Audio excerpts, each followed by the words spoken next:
Control of respiration. Respiration को कैसे control किया जाता है, रेगुलेट किया जाता है, तो उसके बारे में डिस्कस करेंगे इस पार्ट में। तो control of respiration is normally an involuntary process. एक इनवॉलंटरी प्रोसेस है। इनवॉलंटरी मीन्स जो हमारे कंट्रोल में नहीं है। During activities such as speaking, singing, etc., respiration can be voluntary controlled. Voluntarily control किया जा सकता है अपनी इच्छा से कुछ समय, या जैसे बात करते हुए हम कुछ सेकेंड्स तक इसको वॉलंटरली कंट्रोल कर सकते हैं, या सिंगिंग में हम थोड़ा सा ब्रेथ कंट्रोल कर सकता है। Otherwise it is a totally involuntary activity है। The involuntary control of breathing is controlled by respiratory centers in the brainstem. Brainstem में जो रेस्पिरेटरी सेंटर है वो इस इनवॉलंटरी कंट्रोल ऑफ ब्रीदिंग को रेगुलेट करते हैं, कंट्रोल करते हैं। तो voluntary control of breathing is controlled by cerebral cortex of the brain. Brain की सेरेब्रल कॉर्टेक्स द्वारा वॉलंटरी कंट्रोल, वो भी कुछ सेकेंड्स तक, कुछ समय तक ही किया जाता है। वो cerebral cortex of the brain उसको रेगुलेट करते हैं या कंट्रोल करते हैं। तो voluntary control occurs during activities such as speaking, laughing, singing, ये सब हमने ऑलरेडी डिस्कस किया। The involuntary control of breathing can be overridden या can override the voluntary control of breathing in an effort to prevent the body from suffocating. अगर voluntary control करके breath को hold करते हैं तो एक लिमिट तक, एक कुछ समय तक ही इसको कंट्रोल किया जा सकता है। अदरवाइज सफोकेटिंग होगा। तो वो सफोकेशन से बचाने के लिए बॉडी खुद ही इनवॉलंटरी कंट्रोल करके और वॉलंटरी कंट्रोल को ख़त्म करके बॉडी अपने आप स्वयं ब्रीदिंग करने स्टार्ट हो जाते हैं। तो इनवॉलंटरी कंट्रोल हमेशा प्रेडोमिनेंट रहते हैं। वॉलंटरी कंट्रोल कुछ ही समय तक कर पाते हैं। तो रेस्पिरेटरी सेंटर के बारे में देखते हैं। रेस्पिरेटरी सेंटर क्या है और वो कैसे ब्रीदिंग को रेगुलेट करते हैं, रेस्पिरेशन को रेगुलेट करते हैं, कंट्रोल करते हैं। तो respiratory center is located in the middle oblongata and pons of the brain stem. Brain stem के मिडल ऑब्लोंगेटा और पॉन्स में प्रेजेंट है respiratory center. And it is formed of group of neurons. Neurons के group से बने हैं ये respiratory center. In the middle of oblongata they include dorsal respiratory group and ventral respiratory group. तो middle of oblongata में ये respiratory centers, जिसमें dorsal respiratory group भी है और वेंट्रल रेस्पिरेटरी ग्रुप भी है। सो इन पॉन्स में न्यूमोटॉक्सिक सेंटर एंड अपनोस्टिक सेंटर, ऐसे दो सेंटर्स है। तो रेस्पिरेटरी सेंटर्स, ये सारे जो रेस्पिरेटरी सेंटर्स जो पॉन्स और मिडल ऑफ ऑब्लोंगेटा में है, that regulates the rate and depth of respiration. Respiration की रेट, जो दर, एक मिनट में कितने बार रेस्पिरेशन लिया जा रहा है, डेप्थ मीन्स कितना गहराई में, कितनी डीप रेस्पिरेशन हो रहा है, तो वो ये रेस्पिरेटरी सेंटर्स इनको रेगुलेट करते हैं, rate and depth of respiration को। Respiratory centres receive impulses from the chemoreceptors, mechanoreceptors, the cerebral cortex and the hypothalamus. इन सभी जगहों से ये respiratory centre nerve impulses, signals receive करते हैं in order to regulate the rate and depth of breathing. Rate and depth of breathing को regulate करने के लिए इन सभी जगहों से, कीमोरेसेप्टर्स से, मैकेनोरेसेप्टर्स से, सेरेब्रल कॉर्टेक्स से, हाइपोथैलेमस, इन सभी जगहों से वो इम्पल्सेस, सिग्नल्स रिसीव करते हैं। The impulse to the respiratory center is stimulated by altered levels of the oxygen and carbon dioxide. Oxygen और कार्बन डाइऑक्साइड के लेवल्स में जब चेंजेस होते हैं तभी वो नर्व इम्पल्स इनिशिएट होगा, वो इम्पल्सेस रेस्पिरेटरी सेंटर में पहुंच जाएंगे।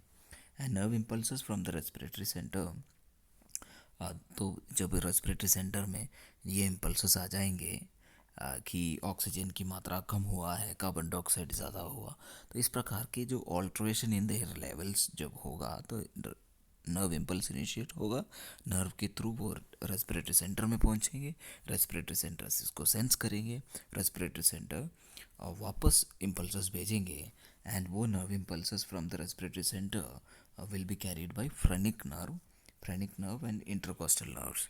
सो फ्रेनिक नर्व उन इम्पल्सेस को डायफ्राम में लेके जाते हैं, और जो इंटरकोस्टल मसल्स में उन इम्पल्सेस को लेके जाते हैं.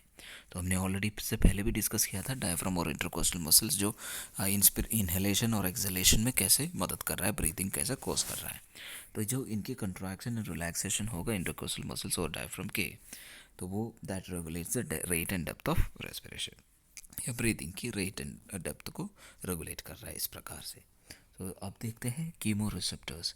सो कीमो रिसेप्टर्स वो कैसे रेस्पिरेशन को या ब्रीदिंग को रेगुलेट कर रहा है. So chemoreceptors have the ability to detect the difference in the oxygen and carbon dioxide in the blood and cerebrospinal fluid. Blood में और cerebrospinal fluid या CSF में ऑक्सीजन और कार्बन डाइऑक्साइड की लेवल को डिटेक्ट करने की क्षमता रखते हैं chemoreceptors. So they are present centrally and peripherally. Centrally body के सेंटर में, और पेरिफेरली मीन्स आउटर पार्ट में. तो ये सेंट्रली और पेरिफेरली मौजूद है.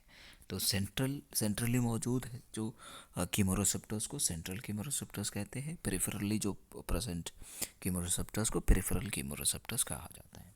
So central chemoreceptors are present on the surface of the middle oblongata and are covered by CSF. ये मिडल ऑब्लोंगेटा के सरफेस में है. मिडल ऑब्लोंगेटा ब्रेन का एक पार्ट है, ब्रेन स्टेम का एक पार्ट है. तो इस मिडल ऑब्लोंगेटा का सरफेस पे है, एंड वो इसको ये सेरेब्रोस्पाइनल फ्लूइड इसको कवर करते हैं, या सेरेब्रोस्पाइनल फ्लूइड के अंदर मौजूद है. तो they can detect the increase in the concentration of carbon dioxide and decrease in the concentration of oxygen. So cerebrospinal fluid में ऑक्सीजन की कमी और कार्बन डाइऑक्साइड की जो बढ़ोतरी या ज़्यादा होना या इंक्रीज होना, इनको डिटेक्ट करने की क्षमता रखता है ये central chemoreceptors. So it conveys impulses to the respiratory centre. तो वहाँ पे नर्व इम्पल्स इनिशिएट होगा, और नर्व्स के थ्रू क्या है ये रेस्पिरेटरी सेंटर उस में इम्पल्सेस पहुंचेंगे, and respiratory centre increases the rate and depth of respiration. So respiratory centre respiration के या ब्रीदिंग की रेट एंड डेप्थ को बढ़ाने का इम्पल्सेस या मैसेजेस सिग्नल्स देते हैं. So it results in the increase in the intake of oxygen. जब रेट रेस्पिरेटरी रेट और डेप्थ बढ़ेगा तो रेस्पिरेशन बढ़ेंगे, ब्रीदिंग बढ़ेंगे.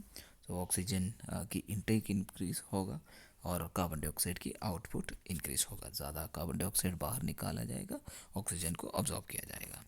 अब देखते हैं peripheral chemoreceptors. So peripheral chemoreceptors are present in the arch of aorta. Aorta के जो आर्च पे, तो आयोटा जो ascending aorta, arch of aorta और डिसेंडिंग आयोटा. तो ये आयोटा जो ऑक्सीजनेटेड ब्लड को पूरे बॉडी में पंप किया जा रहा है, तो ये आयोटा के थ्रू है. तो आर्च ऑफ आयोटा में मौजूद है, और वहीं पे करोटिड बॉडीज़ है, वहाँ पे ये पेरिफेरल कीमोरेसेप्टर्स मौजूद है. They can also detect the changes in the concentration of oxygen and carbon dioxide. ये भी ऑक्सीजन और कार्बन डाइऑक्साइड की लेवल को डिटेक्ट करने की क्षमता रखते हैं ये पेरिफेरल कीमोरेसेप्टर्स भी. So they convey impulses to the respiratory centre. जब डिफरेंसेस होंगे ऑक्सीजन और कार्बन डाइऑक्साइड की लेवल पे, तो वो नर्व इम्पल्सेस को रेस्पिरेटरी सेंटर को भेजेंगे, उन सिग्नल्स को रेस्पिरेटरी सेंटर को भेजेंगे. रेस्पिरेटरी सेंटर स्टिमुलेट होगा, रेस्पिरेटरी सेंटर इम्पल्सेस भेजेंगे, और वो it increases the rate and depth of respiration. Rate और डेप्थ एंड रेस्पिरेशन को बढ़ा देते हैं. So that results in increased oxygen intake को इंक्रीज करने में मदद कर रहा है, ताकि ऑक्सीजन की लेवल्स बढ़ेगा, एंड कार्बन डाइऑक्साइड को बाहर निकालेंगे, ताकि कार्बन डाइऑक्साइड की लेवल ब्लड में या बॉडी में कम होगा.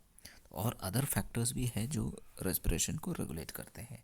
तो other factors can influence respiration include emotional changes. Emotional changes से भी रेस्पिरेशन या ब्रीथिंग में चेंजेस आ सकता है, जैसे रोते हुए, सैड मूड, या फियर, एंग्री, एंग्जाइटी. ये भी रेस्पिरेशन को या ब्रीदिंग को अफेक्ट कर सकता है, इन्फ्लुएंस कर सकता है. स्पीकिंग अफेक्ट कर सकता है, सिंगिंग अफेक्ट कर सकता है, स्लीपिंग अफेक्ट कर सकता है. All this can changes in the temperature affect कर सकता है, इन्फेक्शन अफेक्ट कर सकता है. ये सब अदर फैक्टर्स है जो रेस्पिरेशन को इन्फ्लुएंस कर सकता है. अब नेक्स्ट लंग वॉल्यूम और कैपेसिटी है, वो नेक्स्ट पार्ट में हम डिस्कस करेंगे.